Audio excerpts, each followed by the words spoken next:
I'm not good with names, but I'm fun at parties. Things are looking up now, aren't they? I should've cared, but I'm glad you noticed that Coming to you from the University of Minnesota, Rochester, our town.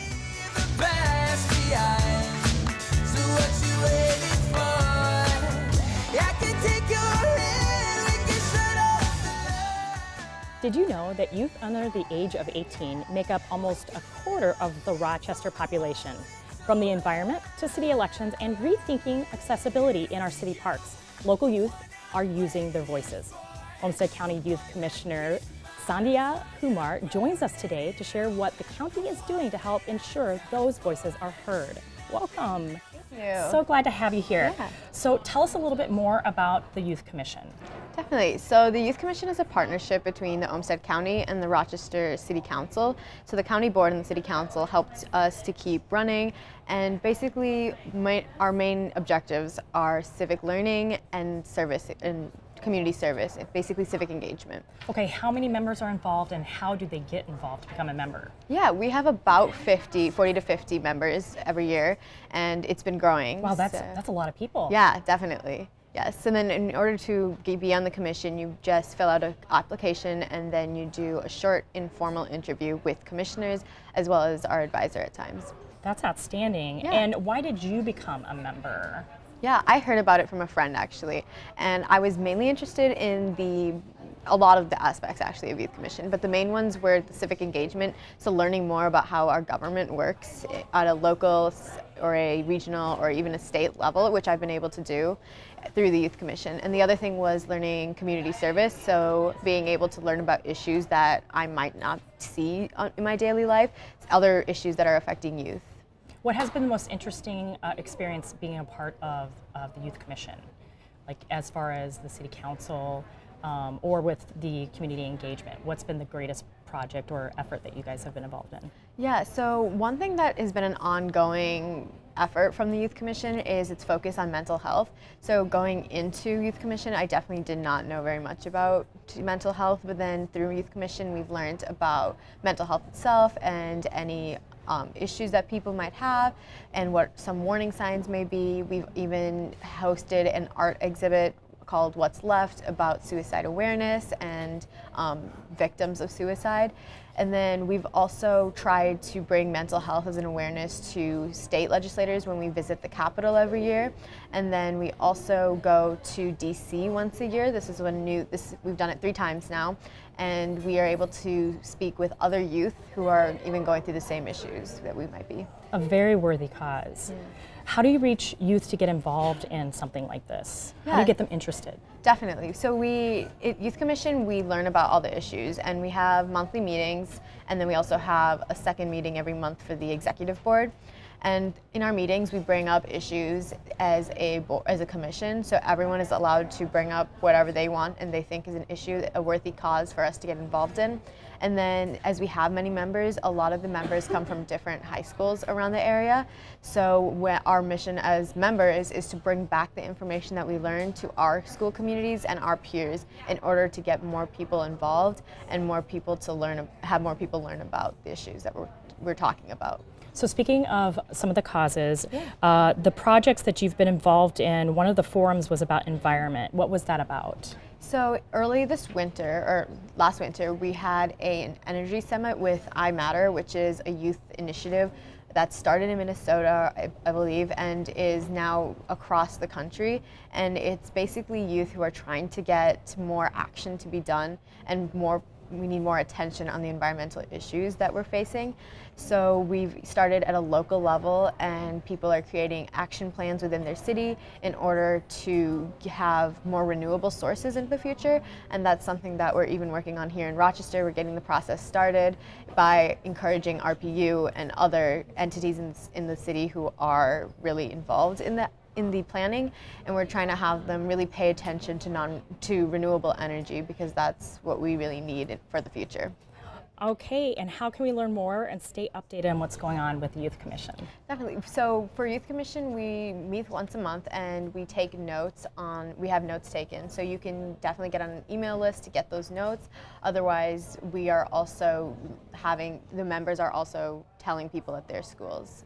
Thank you so much, Sandhya. Yeah, thank you.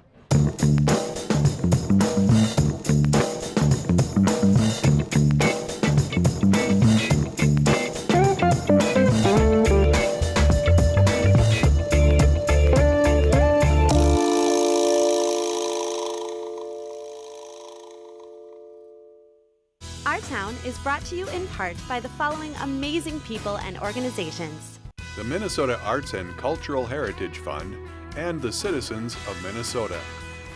and the members of KSMQ Public Television. Thank you. The youth of our community are so impressive. Coming up in Our Town, we talk with Kevin Miller from the Rochester Civic Theatre about their next act. Southeastern Minnesota Visual Artists Art Gallery is celebrating its one-year anniversary in their new location, and we get to meet some of the exhibitors. And in our Past segment, we are reminded of KROC's debut as a television station. Up first, we visit Home Furnishing Emporium that features locally crafted items in this week's Our Culture segment.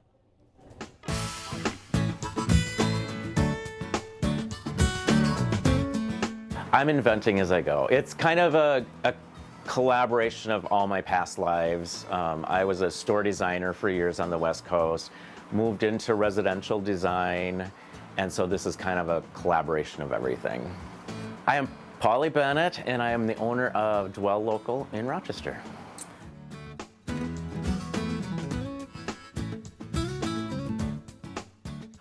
We are a locally owned and operated independent shop in Rochester. We specialize in locally handcrafted items.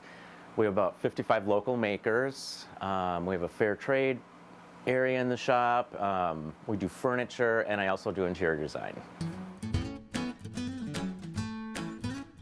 We've been open a little over 4 years.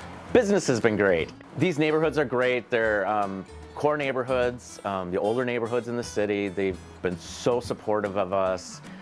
We started kind of a whole resurrection of the neighborhood. Strip of businesses here, now known as Cook Park Design District.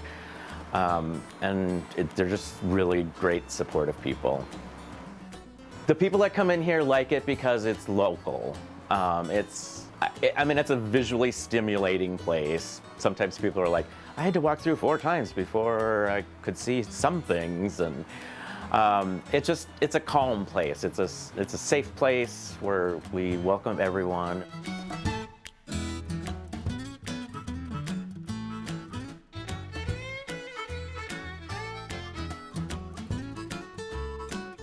It was Cascade Animal Hospital from here back. In 1954 they built, they added on in 74, and then when they moved, Paws and Claws came in for several years. And then it was empty, and there were more rooms. Like this was 3 rooms.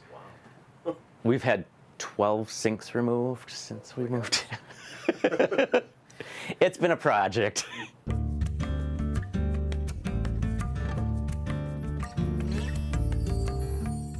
So these are syrups.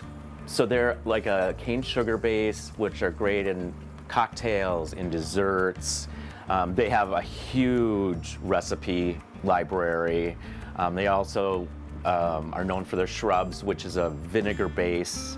They're again great for cocktails and vinaigrettes, marinades, stuff like that. They also do drinking chocolates and teas and tisanes. And so this is a Gardenier. It's a local company. Amy Lorimer and her mother Linda manufacture this locally in the commercial kitchens.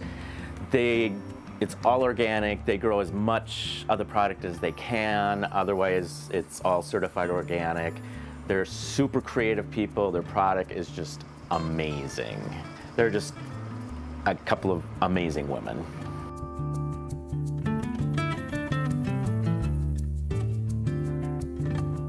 I pour all of our candles throughout the shop. They're all soy candles. They're done in 2 sizes of tins, and then also like I started off because I love vintage glassware and I had too much of it, so I started pouring candles in vintage glassware, and it just kind of explodes, and we do probably a couple hundred a week. And my mom helps out. She like preps them and cleans them and gets them labeled and stuff.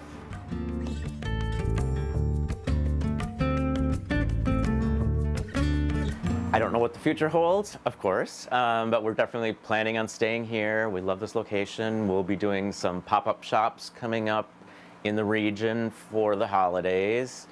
We do have a small pop-up shop permanently in the Rochester Children's Museum, and maybe a new location. We don't know. So we are located at 602 7th Street Northwest in Rochester, right off the main downtown area. We're in the Cook Park Design District. Our website, we're on Facebook, Instagram.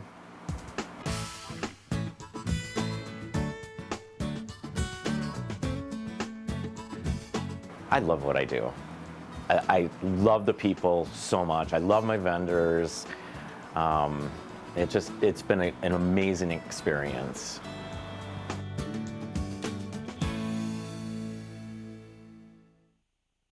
For more information about this story and other Our Town features, connect with us on Facebook, Twitter at KSMQ #OurTown, or ksmq.org/OurTown. No matter how long I stay, they never ever know my name. But when I walk in with her, everybody calls me sir. Northern California, same old Friday night. A remarkable collection of sculptures will be on display this fall at the Charles Gagnon Museum and Sculpture Gardens. Tours are available Wednesday through Sunday until December 29th from 10 to 11:30 a.m. and 2 to 3:30 p.m. Tour the studio in which Gagnon created his bronze sculptures with specially trained guides. Admission is $12 and details are at thegagnonmuseum.org. Riverside Concerts fall season is underway. The next performance will be the Chanticleer on Friday, October 5th at the Mayo Civic Center.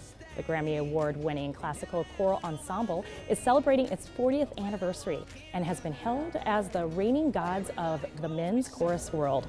Information at theriversideconcerts.com. Are you looking for a new job? Are you a company looking for new employees? The Rochester Chamber of Commerce Foundation and its partners have created HubSource to help close the gap between these two groups in our region. The emphasis is on creating best matches specifically for local opportunities, which makes it unique in the online job board market. Check out at hubsource.mn. The kids are back in school, but this week the homework is for adults. The City of Rochester has released a 2019 recommended budget as well as the 2018 community survey results. If you want to keep abreast of the city's government services and report card, check out all the details at rochestermn.gov.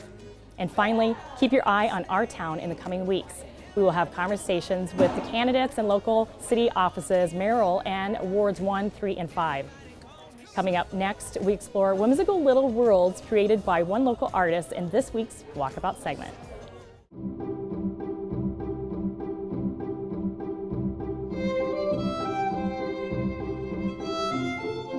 My name is Larry Ricker. I'm the president of the board of directors for SEMVA. And right now we're at the SEMVA Gallery, located at 320 South Broadway. The special occasion tonight is that every month we have a showcase where we have 2 or 3 of the artists that present their work. I am also an artist. I do photography. I have a nature photographer who also likes to be hiking and canoeing and those type of things. So a lot of my photos are taken when I'm in a canoe or when I'm out camping and those type of things. I'm Sarah Hill and I live in Byron. Well, right here I'm making little roses out of polymer clay, and I've been doing a garden wall sort of series. So when I finish baking them, I will glue them onto a piece like this. I also do acrylics on canvas, like the painting behind me with I like to do animals and trees. That's my favorite thing to do. I'm Gail Dahl, and I'm what's known as a folk artist. You wonder what folk is. It's like Grandma Moses, if you're familiar with her. It's very a primitive effect. There's no dimensional. If you look at my art up there, it's very flat. I have been painting canvas for so long. I had these pieces of furniture, and I thought, well, why don't I make use of those furniture and let's do something different tonight. So I painted on the furniture instead. Well, thank you for coming so much to visit our gallery, the SEMVA Gallery, and I hope a lot of people find us in our new location. We're going to be celebrating our first year, and October 5th is our first anniversary in this building. Yeah, I love it. Some are calling the Rochester Civic Theatre the comeback kid. This guy right here joins us to give us a peek behind the curtain. Stay tuned. Our past, remembering what made us who we are today. Brought to you by the History Center of Olmsted County. It was a day Southeast Minnesota had been waiting for. Calls had been coming in to Southern Minnesota Broadcasting's office from Mankato, Eau Claire, and La Crosse. The few people who had televisions reported seeing KROC-TV's test pattern being broadcast for the past 3 days. Don Reddling, owner of Nelson Tire and Appliance, invited Rochester residents to come in on Thursday, July 16, 1953, to see local TV for themselves on a new 1954 Philco TV. On Hennessy Hill, construction of the new studio and transmitter was complete. At precisely 5:30 p.m., the test pattern blinked off and Flash Gordon flew across the screen. At 8:30 p.m., the screen fell silent. 45 minutes later, Channel 10 was back with its first live interview with city lineman Lester Duncanson and George Henches, explaining how a tree limb shorted out power to Hennessy Hill. Don Reddling sold 18 televisions that night.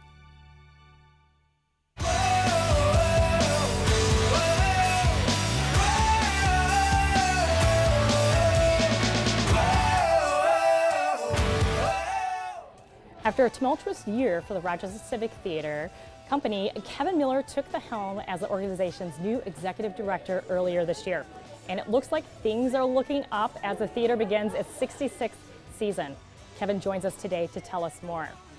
Okay, here it goes.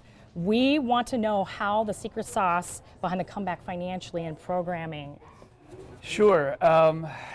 The upside, I guess, the easy answer is the community is excited about the product that's on the stage. You're seeing a great mix of really talented local artists, and we're also bringing in folks from across the country from an elevated profile. For Ring of Fire, the Johnny Cash musical review that we did earlier this summer, we brought in one of the original performers from the Broadway show. And it was a really dynamic mix of folks from a national perspective with the local artists, such as Diana Parks, and we sold out the run. So I think the community is informing us what they're looking for from a quality perspective.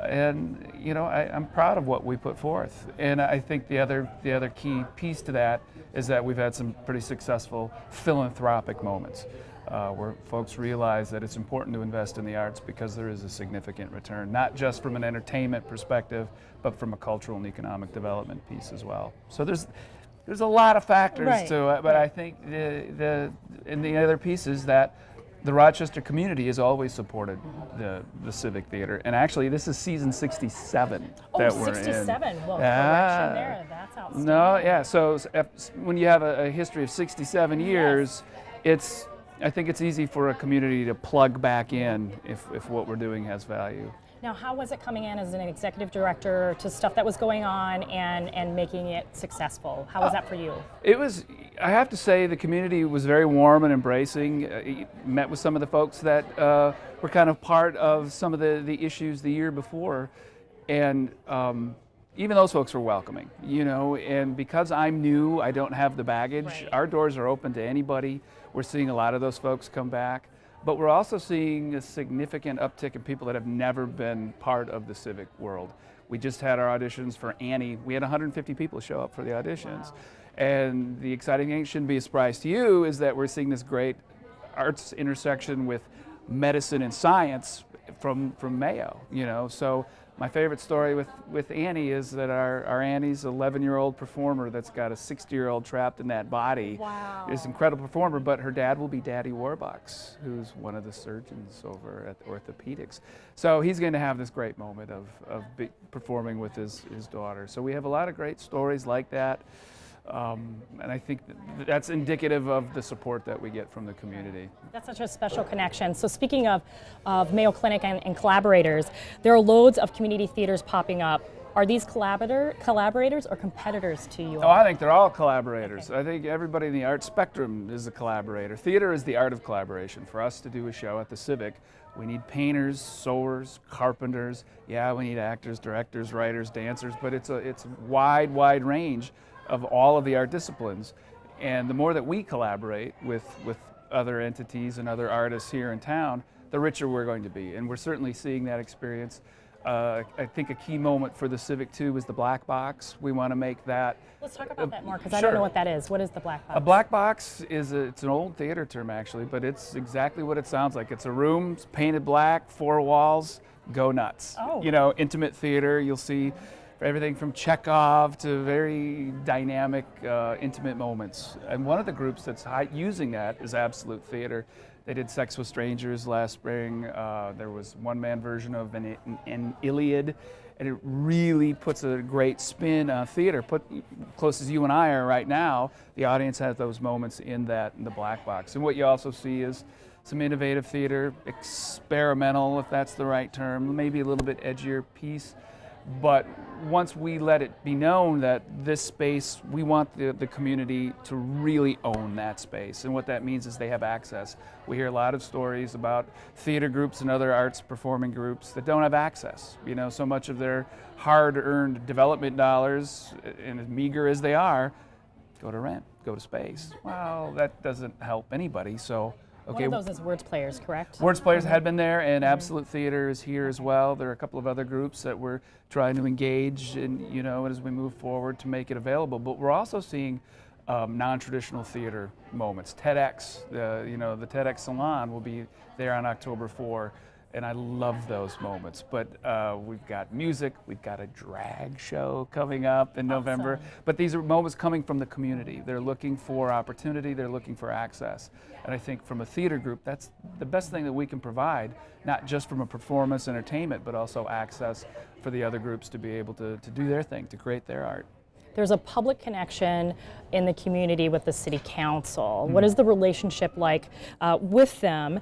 And are there other organizations in town that share the same relationship with the local Certainly, government? yeah.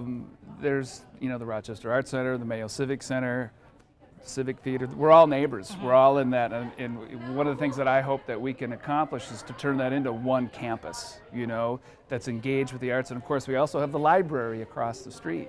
So, and those entities, of course, are all funded by the city, so they've been incredibly supportive to the point where, my background's from Wisconsin. And to see, and they don't fund the arts publicly like they do in Minnesota. And so it's really encouraging, because we'd like to think that the funding that the city provides so generously to us, they get a return of that investment, where they're, the citizens have access to the arts, not just from a performer standpoint, but from an audience piece. And then we also think we can be a significant factor on the economic development side, because if you're looking to move to Rochester, think with the Mayo Clinic and who those folks are, from surgeons to doctors to administrators. They also look at the overall community. How healthy is it? And one of the first questions out of their mouths, typically, what's your art scene like? Because if it's a vibrant, healthy art scene, it says a lot about the community that they live in. So I'm really, and it's honored to get that kind of support. It's I look back at my tenure in Wisconsin in 25 years.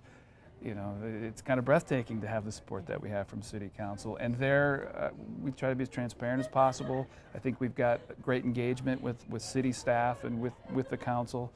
And I'm thrilled by it. And, we've got a lot of hard work ahead of us, and they understand we're a not-for-profit, and, we're a lot of ups and downs in that world, but their support is a big part of why. You asked me earlier, what's the secret sauce? It really kind of starts and ends with that funding from the city. So the city is changing. Destination Medical Center is happening, and it's going to grow and evolve. Are you prepared to make changes with the theater as it evolves in the community? That's exactly what we're trying to do now, and you're seeing some of that. The story about Ring of Fire, bringing in somebody from New York, you know, from the original Broadway production. If we're going to be a viable entertainment option for the DMC, think the visitors from all over the world, then yeah, we are going to have to evolve to be able to sort of capture that market and think in business terms.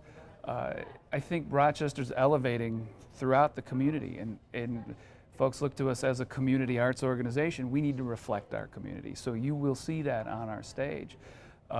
This first year is all about our product, you know, getting, kind of reorganizing, revamping, getting folks, employees with skill sets that really can take us to the next level. Also building with some of the longtime employees that have been there that are really talented as well, and giving them even bigger platform to succeed. But ultimately, where we're headed, yeah, 5 years from now, it'll be really exciting to look back at this moment to see where the Civic was now and where we're going. And I think that's the story for Rochester as a whole. This is, you know, look where you were 5 years ago, look where you are now, where's the community going to be in 5 years? So we are going to reflect that. Awesome. It was great being with you this week. This is Danielle TEAL from the University of Minnesota, Rochester. We'll see you next week on Our Town, the show about Rochester.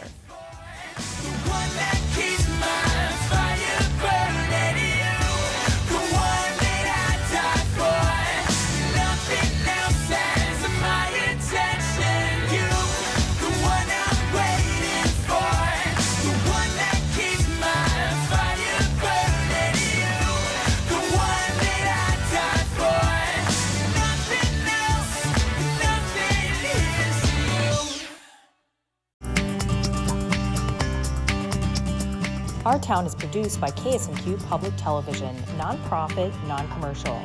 Please help pay for this programming by making a personal contribution at ksmq.org. Thank you.